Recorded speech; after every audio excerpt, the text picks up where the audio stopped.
Hey, what's going on? It's another episode of Locked On Raptors for Wednesday. And look, we recorded this on Tuesday, and as I'm saying this, we have no idea what the status of the Raptors is or will be by the time their game against the Bulls on Wednesday night happens or does not happen. So bear with us. We're going to do an evergreen episode instead to avoid all of that confusion and potentially being out of date. We continue on today's episode with part two of our Would You Rather extravaganza. I've got a bunch of Would You Rathers, and Jamar Hinds from Raptors Republic and TSN is here to indulge me in those debates and conversations. We started it off yesterday. It was pretty fun. We got four more to get to on today's show. There are trades involved. There is playing one-on-one basketball against Scottie Barnes involved, and so much more. That's all coming up on today's Would You Rather themed episode of Locked On Raptors. Stick around.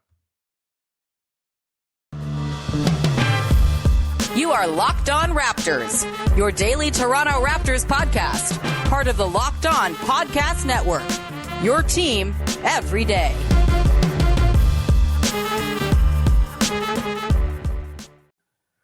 Hey, what's going on? Welcome to episode number 1083 of Locked On Raptors for Wednesday, December the 22nd. I'm your host, Sean Woodley of RaptorsHQ.com. You can find me on Twitter as always at WoodleySean, and you can find the show at Locked On Raptors, where you can find links to every single episode of the podcast. You can also find the podcast free and available on all your podcast platforms of choice: Apple, Google, Spotify, Stitcher, Odyssey, all that good stuff. Please subscribe, follow, rate, review, whatever it is the app asks you to do to support the shows you like. Please do it.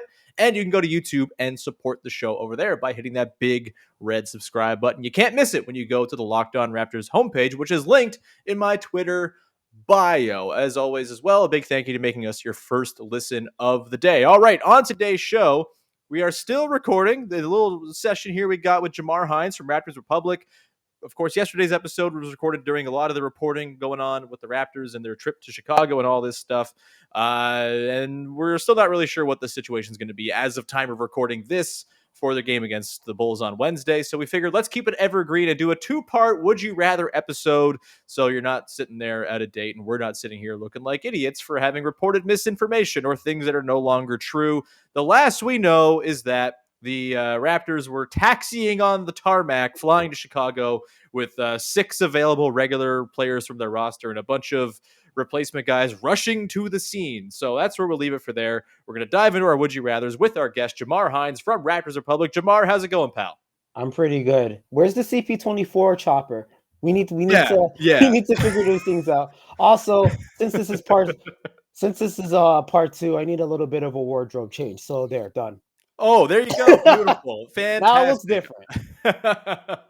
I am not going to change because it's cold in my apartment, and this cardigan is woolly and nice. But I appreciate your commitment to keeping the continuity flowing. Let's dive in here, Jamar, shall we? We've got a lot of Would You Rathers still on the table from yesterday that we're going to go through. Again, we'll if anything like happens that we can comment on that will be timely in the future as we record this very sort of fluid episode on Tuesday, we will hit on it, but let's just dive into stuff that won't change. First one here is a Would You Rather about a trade. The Toronto Raptors seem to be kind of gearing themselves up at some point here to make a trade for a superstar to kind of finish the puzzle pie. I don't know, eat the pie. Well, who's to say? I'm a dummy. Let's go to the first Would You Rather. It is, Jamar, the Raptors were to make a superstar trade right now, would you rather them target a center or a scoring heavy guard? Of course, those seem like the two spots that most people want the Raptors to address, and also that could probably, complement the roster the most considering the pieces they have on board. For you, would you rather they trade for a superstar center or a superstar guard who can put the ball in the bucket at an incredible rate, a la Mike James? Okay, well, there's more superstar guards out there than superstar centers, because how many superstar centers are there? There's Embiid, Jokic. I think the list stops there. You consider Towns a superstar? I do. Yeah, Towns rocks. Towns is the guy I have in mind for this, even though the Wolves are good and probably not making any moves anytime soon. I think I'm still leaning towards center because it's just more of a need.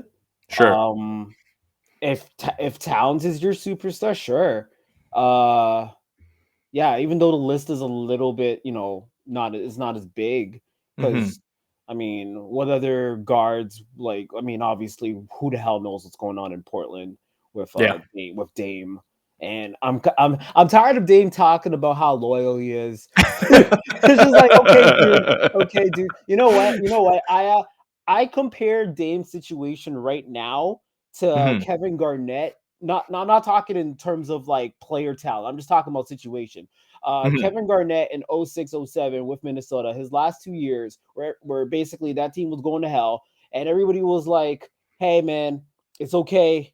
It's okay to want out. You know, no one's gonna hate you. You've been Yeah, through enough. Yada yada yada." And then finally, he got out of there. Where Dame is like, Dame wants to be KG, where he wants to leave. Like, this yeah, is BS. He wants to leave, but he doesn't want to be the bad guy. sure. So, yeah. So he the whole thing of, okay, I want a 55 mil extension per year extension and blah blah blah. It's like, okay, dude. So, but yeah, Yeah. back to the question. I would go with the center.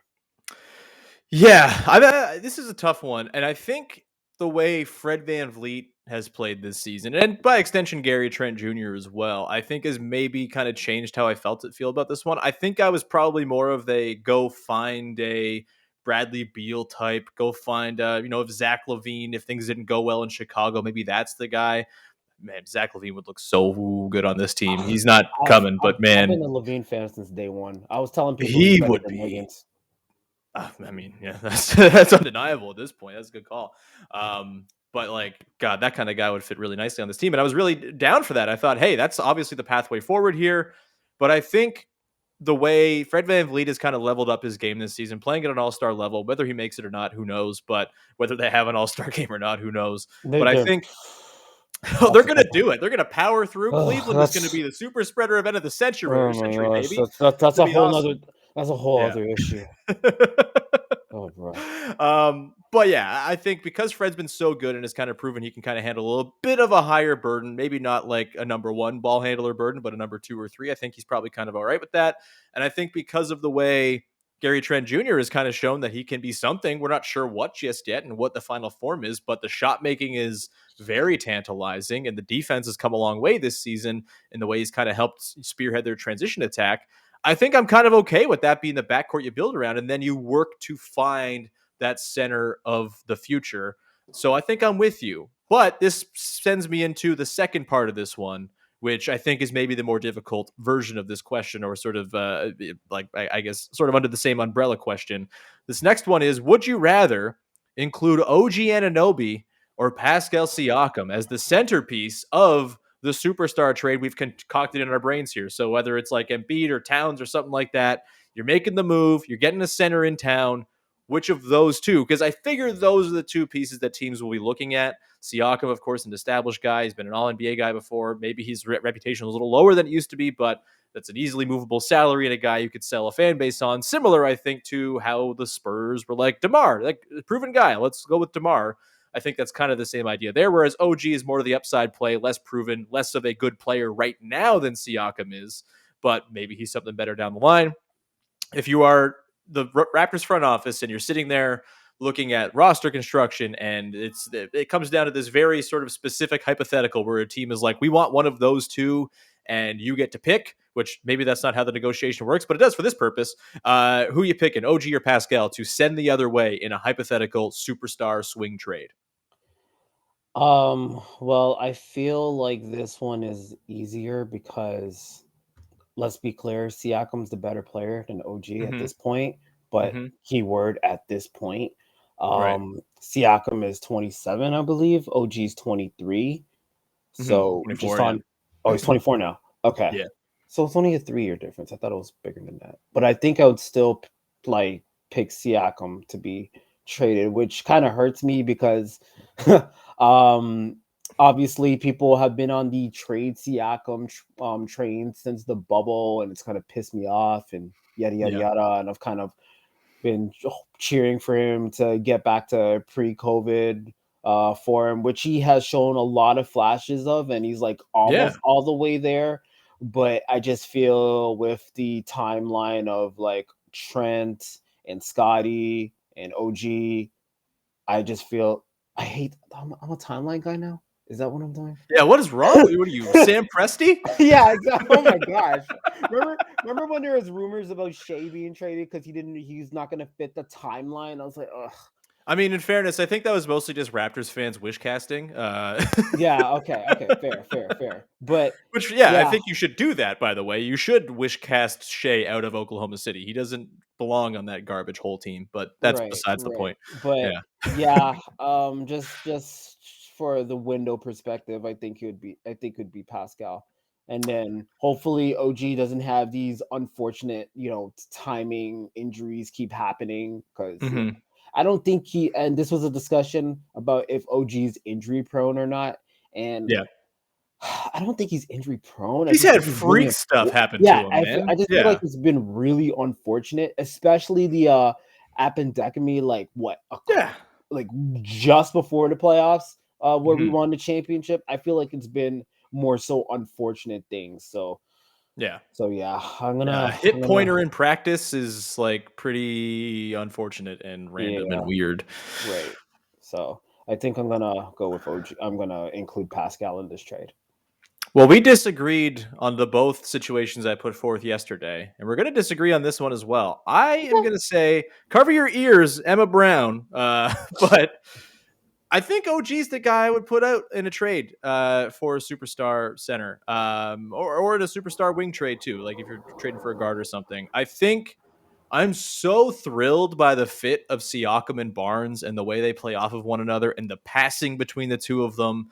I think I'm always going to side with the guy who's the better passer. And I think Siakam is very clearly a much better passer than OG is right now. OG's Mhm. got some moments here and there. He has some vision, but I think Pascal is way further along in the sort of process of finding out what he is as a player and kind of reaching the full version of himself. And I think if you're trading for someone who is a game changing center in this hypothetical, you're probably hoping to win right away. And I think Pascal is a guy who's better equipped to help a team win right now. And I think in Good point. particular, if you were to get a Karl Anthony Towns, and again, I'm not trying to like move Towns out of the Minnesota or anything like that. If you're a Wolves fan, this is not what I'm trying to do. I think the Wolves are awesome. I'm very happy that Towns and Edwards are playing together and they're all cool and fun and everything, and everyone's happy. But for the purposes of this exercise, if Towns is your sort of hypothetical white whale, I think the fit between Siakam and Towns is like hilariously good as well. I think you could run like 4-5 pick and roll, 5-4 pick and roll, invert it. It would be like ridiculous to stop. You've got Scottie obviously working as a wing who's, maybe, shooting threes more than we expected he might. That helps the spacing element of things, even if Siakam is not going to get back to that 36% three-point shooter. If he's the only non-shooter on the floor, when you got Trent and Van Vliet out there, then you're laughing there too.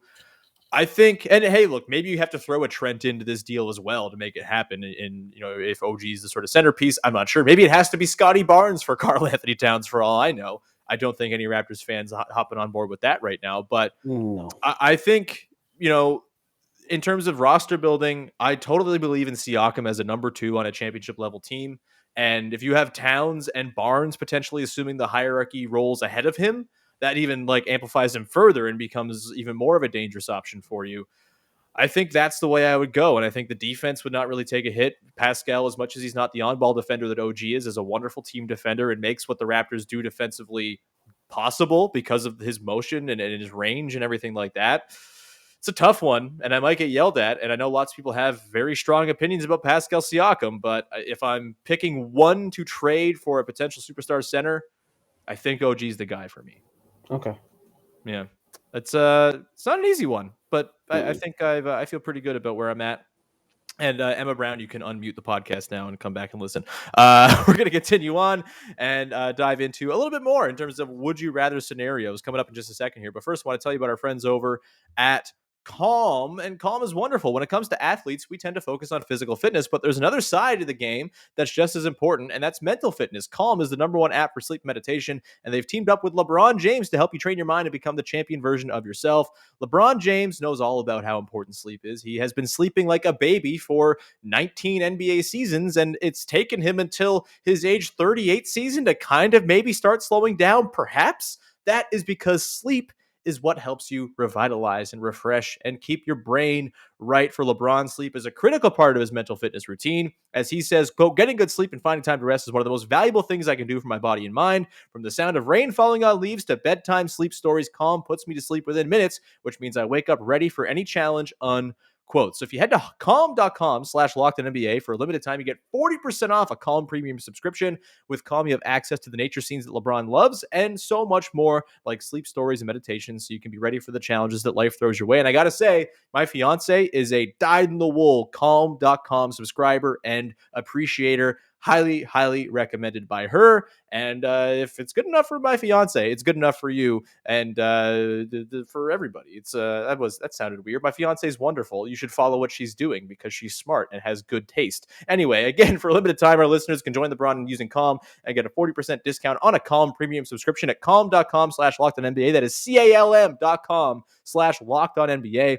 Unlock content to help you focus, ease stress, and sleep better. Get started at calm.com/LockedOnNBA, CALM.com/LockedOnNBA. All right, we continue on with your first listen here with Jamar Hinds from Raptors Republic. Some more Would You Rathers coming your way. This one, we talked yesterday about the sort of reliving the hell that was the Tampa season as the Raptors go through another COVID outbreak. Well, let's get back to it. This Would You Rather, Jamar, is would you rather the Raptors go through the Tampa season and get Scottie Barnes as they did, or they never go to Tampa? They play, I guess, like a normal season in Canada through COVID. Maybe they get sick, but they're playing in Toronto. They're playing their home schedule. They're not doing the thing where they're getting booed by Taco Fall fans in Tampa or anything like that. They get to play and not be on the road living in a hotel and all that stuff. And instead of getting Scottie Barnes, they get Josh Giddey in the draft instead. What say you here? Go through the Tampa season and get Scottie Barnes, or never play in Tampa and land Josh Giddey instead? We're already past the Tampa season, so and we got Scottie. So I'm not gonna change that because Sure. Okay, say we played in Toronto last season, and how far are we going? We'd probably be a playoff team. Well, no, But they're at the point where they're getting Josh Giddey. So oh yeah, probably right. not. So we wouldn't be. Yeah, we wouldn't be a playoff team. So then, what's the point? Yeah, Yeah. fair So enough. then, yeah, what's the point then? So no, I'll go through the whole Tampa hellhole and everything you mentioned again, and I'll just go with Scottie because I was thinking if we're in Toronto, we're in the playoff team, but that's not the way this question's framed. So yeah, there's zero point then to be in Toronto, just be a few games better and get a guy that I don't think is going to be on Scottie Barnes' level. Like he's not now, Yeah. and I don't think he ever will be. So no, this one feels easy. I think you're going to agree with me on this one. I think you're 3 for 4 and disagreeing against me. I think you're going to Yeah. agree with me on this one. Yeah, I've been trying to be an entertaining podcast host by disagreeing with my guest and calling my guest a fool for not agreeing with me. But I'm going to agree with you on this one as well. The Tampa season was awful. It was terrible. I did not even advocate for the tanking part of it either, but I'm very, very glad with the result. And Scottie Barnes, to me, represents some of the most fun I've literally ever had of watching basketball get played by a Toronto Raptor. He's that fun.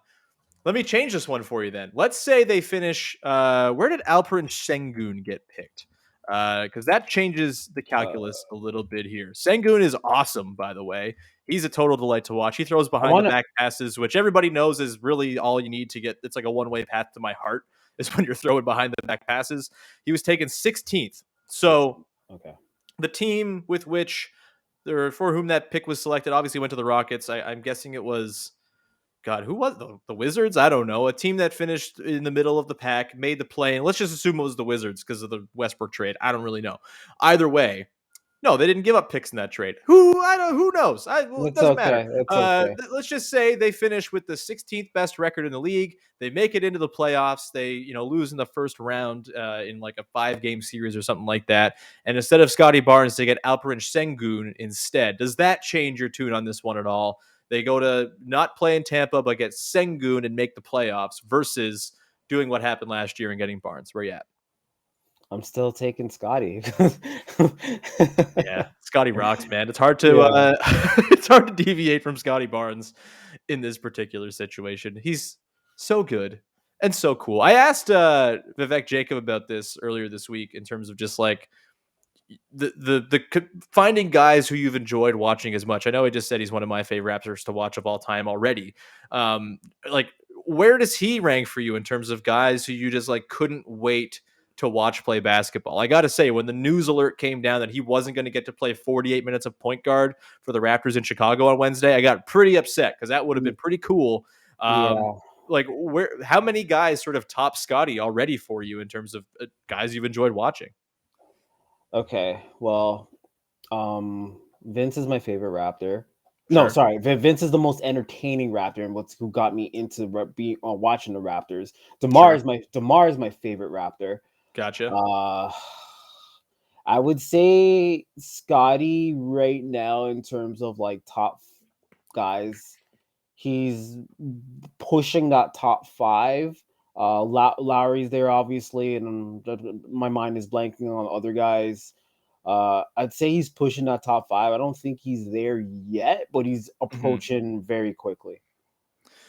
Yeah, it's very exciting stuff. I remember really enjoying Andrea Bargnani's rookie season, because there was still hope then, and he had a pretty good Right. year after he kind of Right. got into the lineup. There was something to dream on for a sec there. It obviously did not work out the way you want, but I don't think we have to worry about the same fate befalling Scottie Barnes because he is amazing. We're going to finish up. We have another Scottie Barnes related Would You Rather coming up in just 1 second. But before we get to that, I want to tell everybody about our friends over at BetOnline.ag, who have you covered this holiday season with more props, odds, and lines than ever before as football continues its march through the college bowl season and the pro football playoffs. BetOnline remains your number one spot for all the sports action this season. You can head to the website or use your mobile device to sign up today and receive your 50% welcome bonus upon your first deposit just by using the promo code LOCKEDON, LOCKEDON, to receive that bonus. You put in $100, you get an extra $50 just thrown into your account as a courtesy from BetOnline. That is a great deal, and I'm still rolling off of my extra money I earned when I put in my Locked On code to sign up for my BetOnline account. I won some money betting on the football games on Thanksgiving. I don't watch football at all, but I was just like, you know what? Screw it. This is on BetOnline. I'm going to win myself some money. And I did. From basketball, football, NHL, boxing, UFC, right to your favorite Vegas casino games. Don't wait and take advantage of all the amazing offers available for the 2021 season. BetOnline is the fastest and easiest way to bet on all your favorite sports. So do not wait. Head to BetOnline right now. It is, of course, where the game starts. And today's show is also brought to you by our pals over at Built Bar, who are making the best tasting protein bars in the world, where they get the best of both worlds. They're delicious and they're healthy. In some cases, they taste even better than a candy bar. That is incredible. So many flavors to choose from. You have a hard time picking. You've got the standards like mint brownie, cherry barcia, double chocolate, cookies and cream, or you've got the limited time flavors that pop up on the website during the holiday season as well. Caramel macchiato. I think there's an eggnog flavored right now as well. So go check out built.com. They have new flavors popping up all the time, and they're limited time runs, so you want to be able to grab them. They're basically like the sneakers of the protein bar world, so get on it. Built Bar gives you that extra fuel to get through your stressful holiday gatherings, through running through the malls, all that stuff. And you can also tell Santa to throw some Built Bars into your stocking, and that is a wonderful little Christmas morning gift too. And if you dip that Christmas morning Built Bar into a cup of Christmas morning hot cocoa, that is actually going to make a delicious treat. It's a little life hack that Built Bar wants you to know about as well. And if you like those marshmallowy treats around the holidays as well, you need to get your hands on some Built Bar Puffs. They're light, they're fluffy, they're marshmallowy through and through. I don't even like marshmallow, but I really, really enjoyed the Built Puffs, and they taste so good you won't even believe that they're filled with protein. Go to Built.com, use the promo code LOCKED15, and get 15% off your order. That is the code LOCKED15 at Built.com for 15% off at Built Bar. Alrighty, let's round this thing out, Jamar. I have a fun Would You Rather to close this thing out. Nothing to do with team building or the future of the team or the Tampa hell or anything like that. It's just a basic question about our own skill as basketball players. Essentially, I've devised a Would You Rather where you have to keep or you have to win a possession against Scottie Barnes. So let me ask you, would you rather be defended by Scottie Barnes one-on-one in an attempt to score, or attempt to defend Scottie Barnes one-on-one in hoping to stop him from scoring? You get one possession. The result of this possession, whether you win or lose the possession, determines, I don't want to say you die because that's messed up, but like you can't, I don't know. There's no stakes here. You just are being asked to stop Scottie Barnes from scoring or to score on Scottie Barnes and have the bragging rights from that for the rest of your life. Which of those two are you going with? Okay, well, let's break this down. Mhm. Scottie is what is he now? Because I can't keep track. Because he's Yeah, listed Nick at Nurse keeps he's lying more and more. yeah, He's like a fish. It's like, oh, he's this big. Oh, he's this big actually. No, he's this yeah, big. yeah. Because he's listed at 6'7". Nick Nurse said the other day he's like 6'10". Yeah. That's a big difference there. Yeah. I'm rounding up So to 6'11" these days. He looks okay, like he's 7'2" when he's out there. At least I find that. He looks bigger than he actually is listed. let's believe Nick Nurse. Let's Sure. believe Nick Nurse and say that he's 6'10". That would Mhm. make him a full foot taller than me because I'm 5'10". Mhm. Um, how the hell am I stopping that? Like, Yeah. Yeah. so I'm always going to pick me with the ball with the chance to score Hmm. because even though that's tough in its own right with his wingspan and whatnot, I can throw up some bullshit and it goes. Who knows, man? I could catch him off guard and throws like the most ridiculous hook shot of all time that goes 20 feet in the air and finds the basket, and that would still have a way better chance of succeeding than me stopping Scottie. Like that's just not happening. So give me the ball and I'll try and figure it out. Maybe I pull a Kyle Lowry and go between his legs like he tried to do with George Hill. I don't know, but let me improvise. Let me Mhm. improvise. You know, is there a ref? Am I allowed? Like, maybe if there's no ref, maybe I could get away for travel. Mhm. I'm like, let me improvise, man. I'm not gonna. I'm not playing defense. I'm not a defensive guy in this situation. No. So you're 5'10". You're a little shorter than I am. So that would give you a bit of like a sort of interesting advantage. Obviously, the height advantage isn't there, but like, can you not imagine yourself like on defense, like scurrying in and just like poking the ball free and kind of just like stealing the ball from him that way? Like, all you got to do is poke it free one time, make him lose his dribble once, and you win the possession. It's not like you have to But I wait, gotta like do it recover it tons of time. too. I gotta You recover do it have to too. recover it. So yeah, that's right.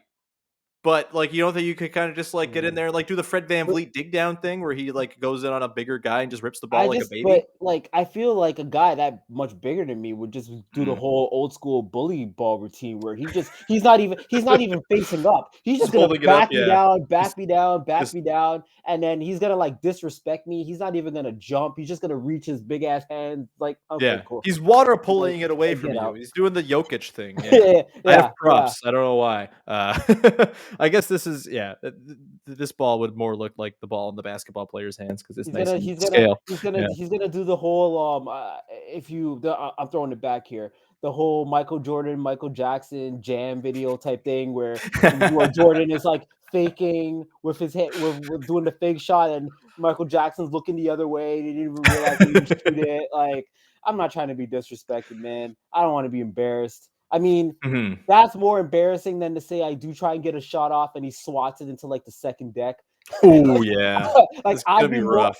I'd be more embarrassed if he just basically sunned me in that way where he's like just backing me down and just toying with nah, So I'm not with what have that. you landed on then? You're trying to score on him or defend him? I'm trying to score. I'm trying to Okay, score all okay. the way. I feel like I Gotcha. can improvise something respectable. Mhm. I think I'm going with the defense. I guess it's a bit of a different calculation. If he was still the 0 level scorer he was branded as coming out of school, this would be easy. You just like stand underneath the basket and make him shoot. That seems like a dubious prospect now, But then he's just considering gonna he can dunk on score you. from literally anywhere he wants. Honestly, getting dunked on by Scottie Barnes sounds kind of fun. I think I've said this on the podcast. I have a dream of getting dunked on by an NBA player in like the most vicious way possible. Maybe it's like a weird sort of like self-harm shit I'm thinking of, but like kind of would be cool like to know the experience of getting posterized by like Anthony Edwards. I think that would rock. Oh That's just me god. being weird. Maybe I have to talk about that in therapy. But I think I it's tough because I know I couldn't score on him. Like I couldn't break him down dribble wise. He's too long. I'm too uncoordinated. My handle sucks. I'm a catch and shoot guy only. And so I don't even think I could get a shot off like against him. Like he would just like crowd me. I would have no way to dribble around him. And like there's only so far back I can go before it's even a realistic shot attempt. And so I think I'm just taking my chances because I know it's a 0% chance I score a basket. there's maybe like a 10% chance that he like is just a little off balance with his shot and misses it. So I'm taking the 10% proposition over the 0% proposition because there's no way I'm getting by Scottie Barnes or getting a shot up over him. I have like a low shot point release. It's like this. It's like Sean Marion. Like, it's not happening, man. I don't think I can do it. So yeah, I'm defending Scottie Barnes, maybe trying to take a charge and hoping a ref calls it and is generous with me. But like just kind of hoping he screws up versus knowing I'm going to screw up if I'm on the offensive side of the ball. Yeah, I'm not trying to get up a normal jump shot on Scottie because he's gonna block that. I'm just trying to see if I can get like a little bit of a step and then throw up a sweeping hook or something. Like Yeah, that's the fair. only way. Like get it way high in the air so he can't swat it, and it just goes off the glass or something because I don't think I can get that on the rim like just as is. It would be a lucky shot, but I just. You bring up a good point about trying to get a steal, but like I said, I think he's just gonna back you down. So I don't know. For me, the best chance is to just try to score. Yeah, I'm gonna like pay someone to pull the fire alarm when I'm doing this possession against him, so it doesn't have to happen, or something like that. Anyway, that is going to do it for the Would You Rather extravaganza, 2-part journey into some fun either or situations. And Jamar, I really want to thank you for indulging me in this for 2 days and helping to take my mind off of the hell that is the world outside of these little podcast windows. Thanks for being here, man. Where can people check out your work? My Twitter, Jamar BH on the screen. I got a lot of stuff from Raptors Republic. I'm doing a lot more than I used to. So, I'm all over that page. So you can check out my previews, my recaps, things like that. Sometimes I'm on a podcast or two, like this one. Oh, yeah. So yeah, you can check out my work there. Awesome, man. Everyone go check out Jamar. Follow Jamar on Twitter. Again, criminally underfollowed. I made this point on yesterday's show, but if you missed that, I I'm don't gonna make it promote again. myself. I'm not good at self-promotion. I'm like, some people will be like, check out my work and blah blah blah. And I wrote about this and yada yada yada. I'll just retweet it. It's just like no words. Just retweet it. I don't know. I Probably a healthier way to approach the internet for sure. Speaking of things about which I should probably talk to a therapist, you're doing it right. But either way, I will promote you if you will not promote yourself, your Twitter. Go follow Jamar and all that. He's amazing, and hopefully we have you back again soon. I've talked to you a lot over the last week and a half because I ruined the episode that we did last week. So thanks for coming back. I think this one's going to be all good. Either way, that's going to do it for today's show. Thank you, as always, for tuning in. We will talk to you again on Thursday. I think Katie Heinl is going to pop by. We're going to do something holiday-themed for the last episode before the Christmas holiday this weekend, and we're not going to do an episode on Friday for Christmas Eve. So tomorrow we'll round out your week. But until then, thank you. Go make your second listen of the day after, of course, making us your first. Go listen to Locked On Bets as your boy Q and Lee Sterling have you covered for all the betting action in the football season, the college bowls, and all that stuff. Go and check out. They are winning you some money. They are excellent at what they do over on Locked On Bets. We will talk to you again on Thursday with another episode of Locked On Raptors. Bye-bye.